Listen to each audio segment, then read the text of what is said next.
একটা অত্যন্ত জরুরি হাদিস বলছি, মনোযোগ দিয়ে শুনুন, এটা বলে শেষ করব।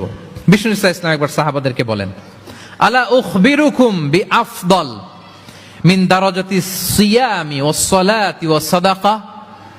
সাহাবাদেরকে বলেন, ও সাহাবারা, নামাজের চেয়েও, রোজার চেয়েও, দান খয়রাতের চেয়েও একটা বড় ইবাদত আছে, এটা কি আমি কি তোমাদের বলবো না? সাহাবারা তো অবাক, নামাজের চেয়েও বড় ইবাদত, রোজার চেয়েও বড়, দানের চেয়েও বড়।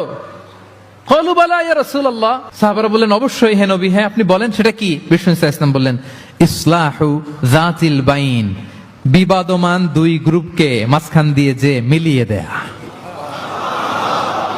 নামাজের চেয়েও বড়, রোজার চেয়েও, সাদাকার চেয়েও বড়, মিলাইয়া দেওয়া। আমরা মনে করি সেজদা দিতে দিতে কপালে দাগ ফেলে দিছি, এটাই তো বড় ইবাদত। এটা তো নিঃসন্দেহে বড় ইবাদত। আমরা মনে করি হজ করতে করতে শেষ করে ফেলতেছি, এটাই বড় ইবাদত।